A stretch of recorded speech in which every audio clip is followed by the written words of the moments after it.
Welcome to the IDPro Show, the best hub for hearing about how to grow your career in digital identity. I'm Heather Flanagan, Executive Director of IDPro and Principal Editor for the IDPro Body of Knowledge.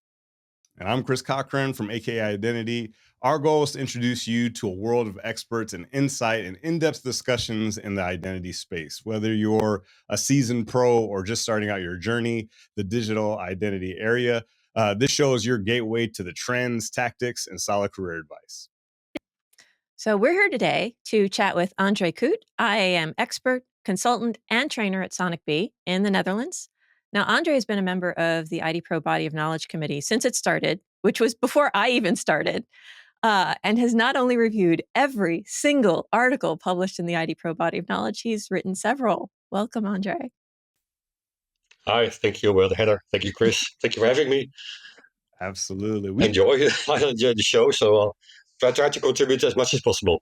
No, we appreciate it. We're looking forward to the conversation. I mean, one of the things that really stood out to me, and looking at all the body of knowledge articles that you've written, is that you're all about access control. Like, what really solidified that as your topic of interest and identity? Well, it's a long time coming. I've been in information management, a long time, over 40 years in data and finance. I started my career as a financial accountant, doing financial accounting stuff, and I don't like auditing, but I've been an auditor for a long time.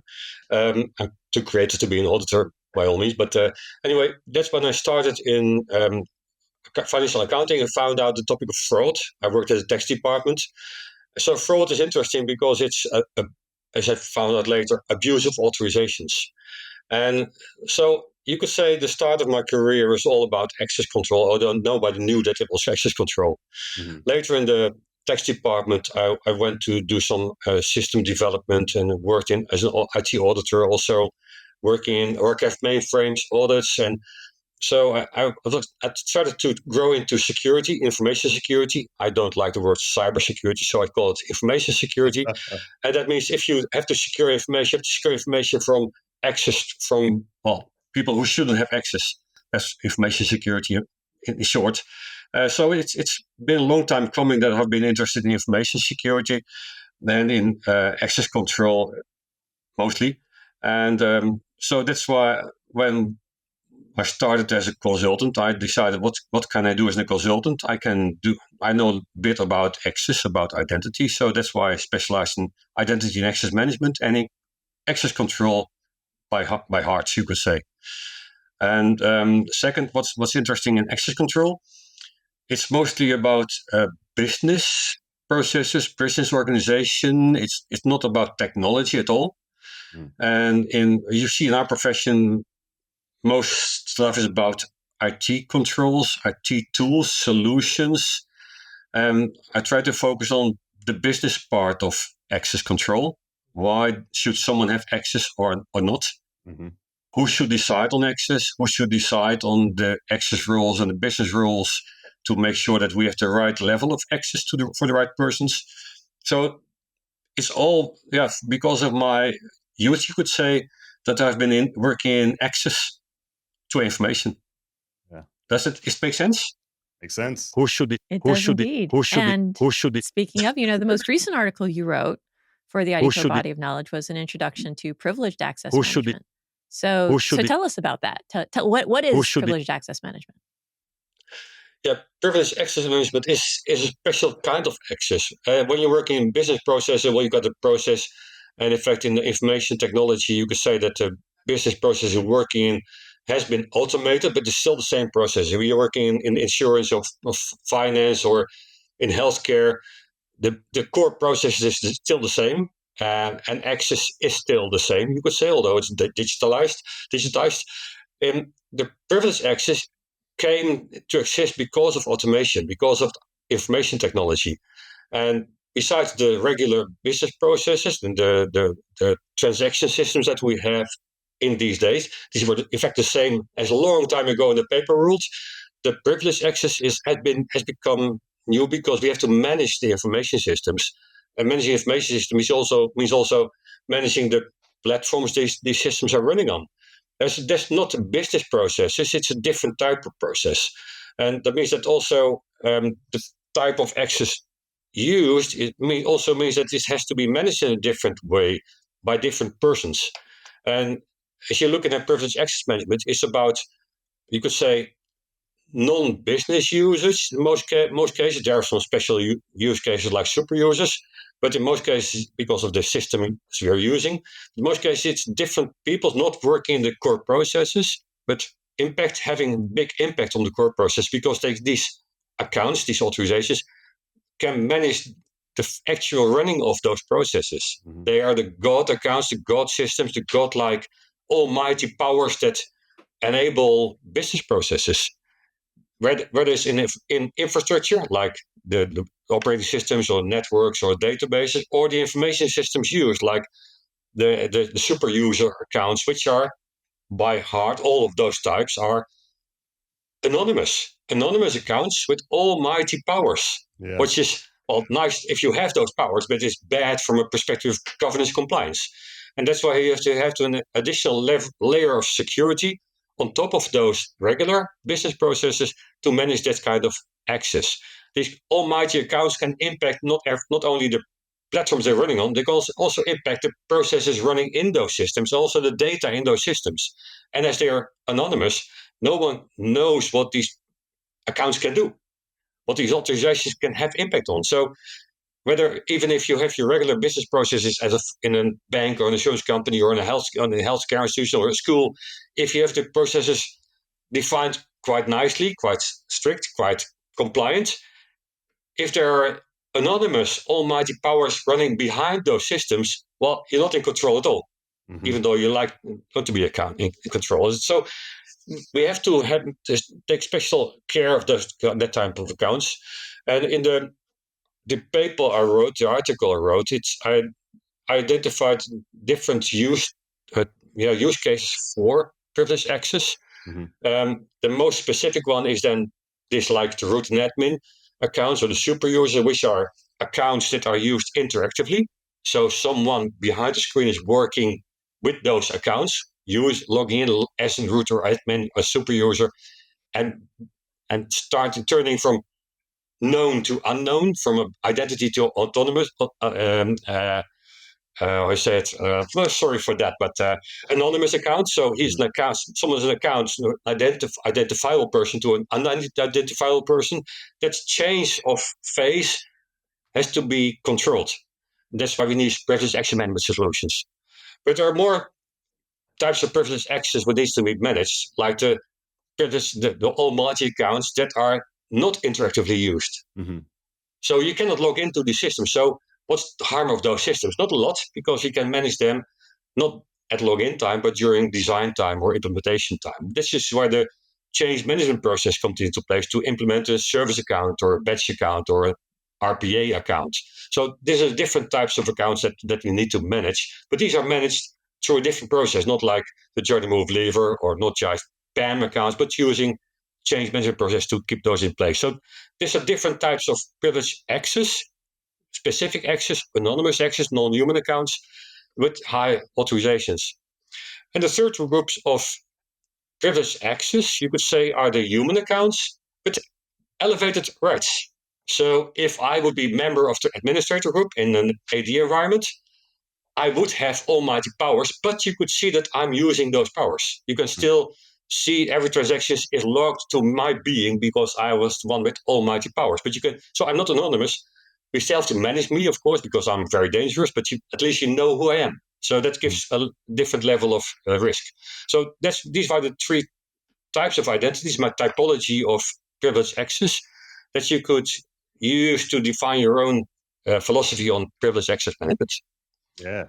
With great power comes great responsibility. I mean, it's really a factor of ensuring that you have the right type of accesses, whether you're talking about these super accounts or anything else. But I think a lot of times, just kind of to your point, and I think you almost alluded to this a little bit, there was a time where they just gave everybody, root, they gave everybody super user just because it's easy, right? Now you can do whatever it is that you need to do. But we then soon found out that with that extended capability comes a lot of risk. A lot of risk, and that's where a lot of incidents happened from.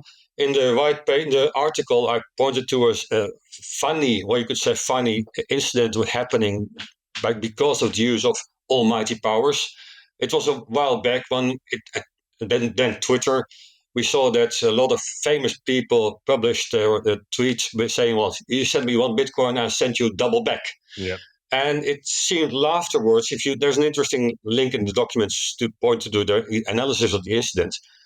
Some of the high risk, high authorized people posted some of the high risk credentials in a Slack channel, and an external criminal got access to that Slack channel one way or another and used those credentials to log into the management system of Twitter to post those or change credentials of the famous people and posted those tweets. So it's interesting to see that it's not just a theoretical risk; it's an actual factual risk that you have to take care of these accounts. Mm-hmm. And it can be quite simple. As you said, it's easy to use root as root. In fact, on my VPS, I am using root all the time, which is, I know it's a risk, but it's VPS. So, hey, I just reboot it again and it's all gone. So I don't care.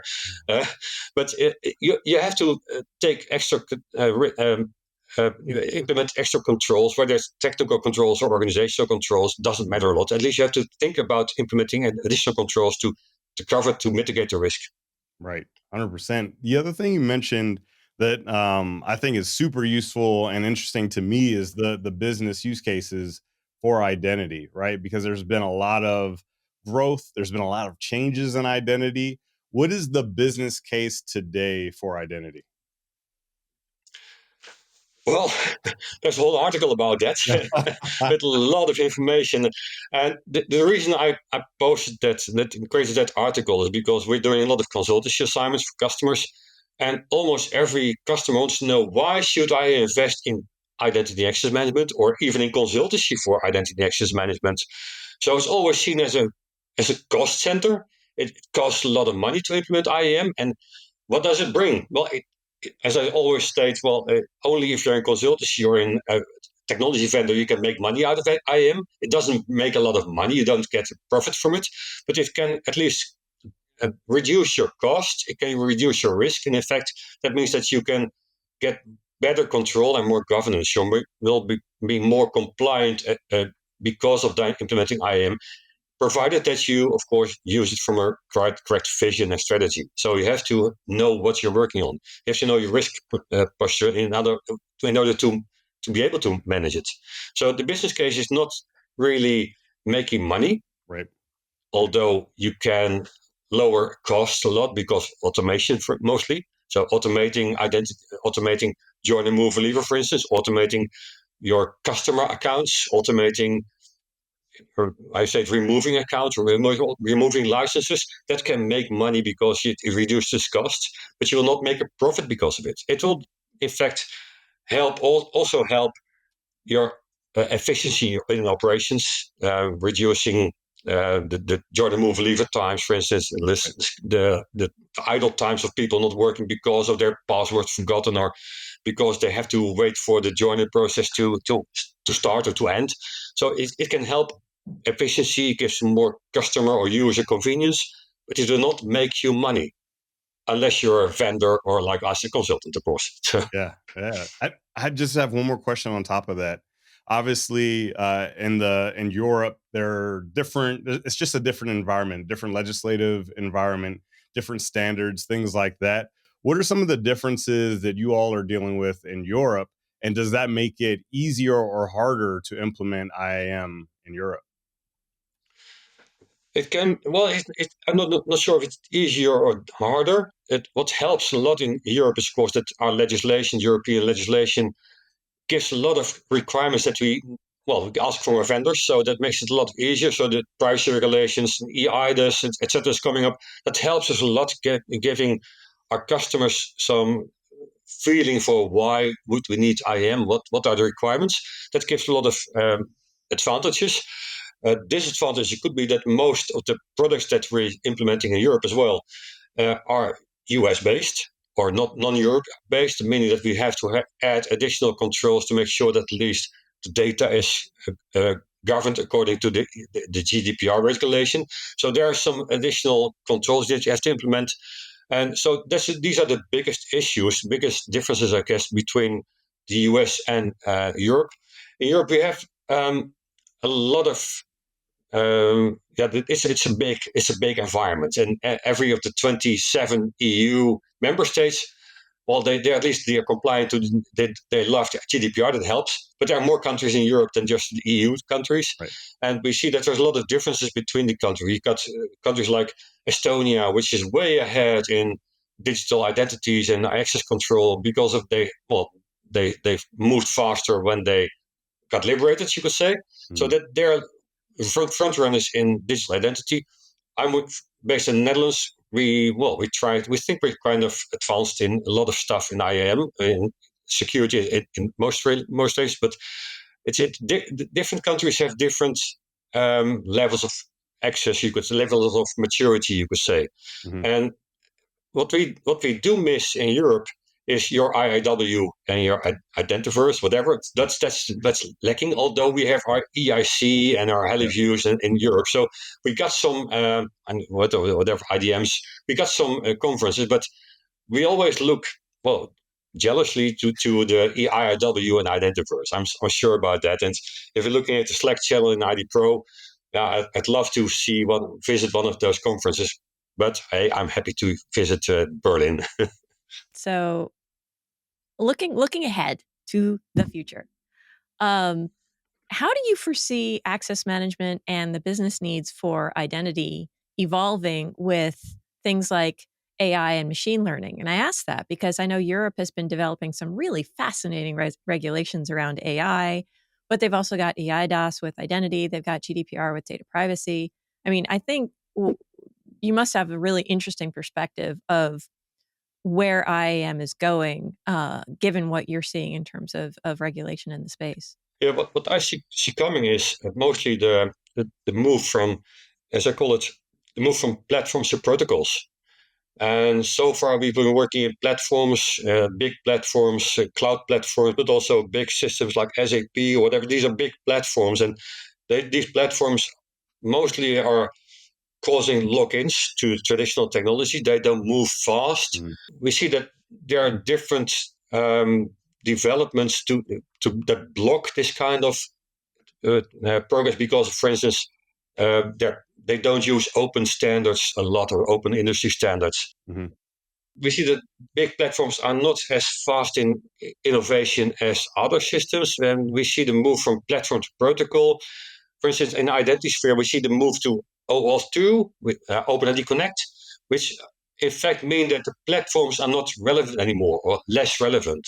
So in EIDAS and GDPR, I suppose most EIDAS, we see the move to wallets and verifiable credentials. We don't mind about the wallet, but the credentials are interesting. So if you're able to work with those verifiable credentials, then whatever wallet, whatever platform doesn't matter more. So those protocols are advancing the innovation level of innovation maturity, which in Europe is quite high at the moment, mostly because of the EU promoting those kinds of innovations coming from EIDAS. So digital wallets, digital identity wallets, and verified credentials definitely help innovation. And we see that combined with the move to those protocols like OAuth 2, makes it possible to get more fine-grained and more specific access control, where we add the capabilities of policy-based access control environments or relation-based access control environments, and potentially also AI-like capabilities to manage fine-grained access based on those protocols. So I see the future moving ahead because of the move from platforms to protocols and limiting the lock-in capabilities of the big platforms, which are not, I think not relevant anymore in a few years. It's a bit of a catch-22 on that because the big platforms are the ones that have enough funding to innovate, and yet they've also got the massive amount of, we'll call it in this case, technical debt of infrastructure that they have to carry because not everybody, not all of their customers are going to be able to move as fast as the innovators are. So what I'm seeing, since I live in as you know, I live primarily in the standard space, is this increasingly uncomfortable stretch of people who are trying to keep things stable enough that our users are happy, but also innovating fast enough to keep up with regulation, which didn't used to be the case. It used to be that technology drove regulation, and now it's regulation is starting to drive technology, and it's uncomfortable. Yes, it's a catch-22 perhaps, or it's whatever you call it, a vicious circle. I'm not sure if that's a correct term, but there's definitely some interaction between different environments. And what we see in Europe, that of course we adopt open industry standards, open standards that's coming from an international community, you could say, mostly, well, I would say funded by the big tech companies. I'm sure of that. But we see also that big tech companies are also moving to open standards in order to collaborate. So collaboration is being made possible because of the use of open standards. And now for access control, there are not a lot of open standards apart from the fact that you can use protocols. There's not yet a feature to make it possible to implement your access control in one tool and use another tool. So that makes it kind of difficult. So policy-based access control is still platform tool-based. So you have to pick a solution and use that to your liking. There's not a lot of interoperability with that. So perhaps the big tech can help with coming up with some standard features of connecting protocols or combining protocols. That would be nice. Protocols and policies. That would be nice. So yeah, I agree. That's a catch-22. But what we also see happening in Europe, not as much in the US. I'm not sure about the US world, but we see a lot of organizations in Europe, mostly government organizations, want to move away from the lock-ins and move to open standards, open source environments. Also try to move away from the big US companies to European hypercloud environments, which are not a lot there. There's some happening now, but so it's more than just the move from platforms protocols, also the move to more autonomous environments. It's a little scary, those autonomous environments. I mean, it's there was some discussion a few years ago. They actually referred to it as the balkanization of the internet, as it's starting to fragment into these not necessarily entirely interoperable islands of activity. And so, as geopolitical areas like the EU or China or Russia or even parts of the U.S. that are trying to say no, it has to comply with my laws and my culture, the interoperability starts to fail. You can design your protocols the way you want, but if regulation won't let you use that because that's not how it works over here, then we've got an interesting problem on the horizon. Yes, but from an access control perspective, I don't care, because that means that if you want to access, for instance, my data, I'm in control of my data. I can decide my policy, and I can decide, well, I don't mind people from wherever you're living to have access to my data, or I can say I block that access because it's my data, my environment, my responsibility. I'm accountable for access to my data or to data in my business process. It starts getting difficult if processes span multiple organizations or data are used by multiple organizations. Then it becomes standard. It's exciting. But then someone needs to be accountable for defining the access policies. And as we come to accept that role-based access control and access control are no longer feasible, we need to come to new ways of control when we talk about collaboration and interoperability between organizations and countries, member states, whatever. It means we have to find new ways of controlling access to our data. So the only way to go is using the protocol-based access control, dynamic access control based on policies or AI or whatever. So I don't mind whatever the regulations are.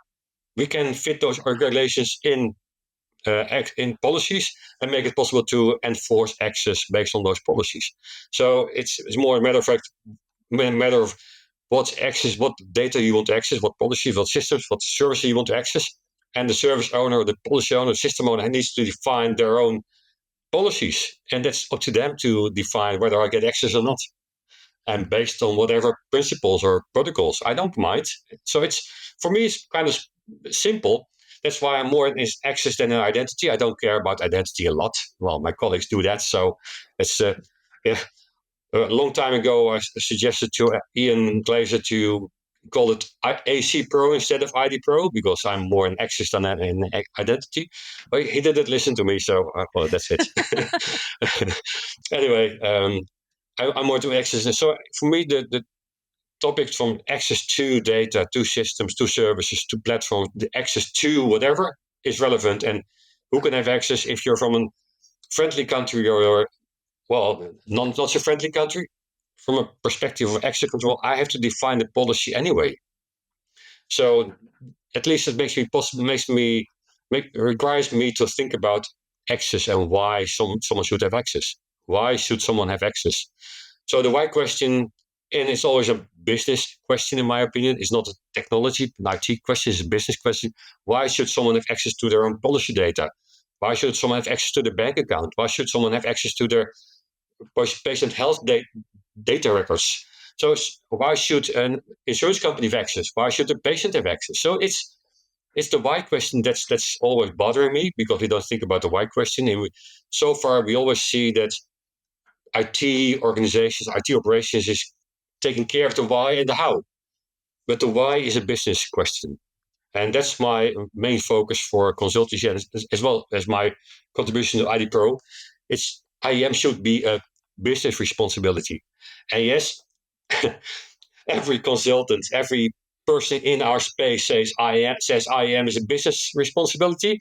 And you go to a conference and every big vendor says, yes, IAM should be a business responsibility. By the way, our tool has a dashboard. That's not the same. Right. That's not the same. So I think we should focus. That's my focus area. And I'm glad that in Body of Knowledge, we got different people with different style and different backgrounds. So with little luck, we got the coverage of all relevant topics in the Body of Knowledge. And I'll do my best to contribute from my perspective, what I can do into the Body of Knowledge. Thank you, Andre. Your contributions have been amazing. Yeah. All right. Are you going to be speaking at any upcoming conferences or events or webinars that you'd like to mention? Well, we've got some conferences in the Netherlands, and I mentioned that specifically because in the Netherlands, I'm part of the Platform for Information Security, which is a professional organization in information security, not just cybersecurity. And we decided to start a special interest group for IAM in the PVIB. And because of that, I'll be speaking on some of the conferences in the Netherlands or helping speak conferences in the Netherlands about identity and access management in general, or more specific about the contribution we make to the Body of Knowledge. And I hope to be in Berlin next year. And with a little luck, I can have a speaking slot. I'm not sure because it's always busy there. And with a little luck, I can contribute some of my thoughts and my ideas and perhaps customer cases to the EIC community. That's for the short term. Next year. Fantastic. Andre, thank you so much for taking the time out of your busy schedule to hop on the mics with us. We're going to drop your information and all of your articles in the show notes wherever people are watching or listening to this. We want to say thank you to you. We want to say thank you to everyone that's listening. And a special thank you to IDPro and AK Identity for allowing Heather and I to do this exploration of the identity space. Be sure to check out and become a member of IDPro if you're in the IDPro space or even looking to get into the identity space. And be sure to check out the certification, the CIDPro, on the IDPro website as well if you're looking to get certified. And with that, we'll see everyone next time.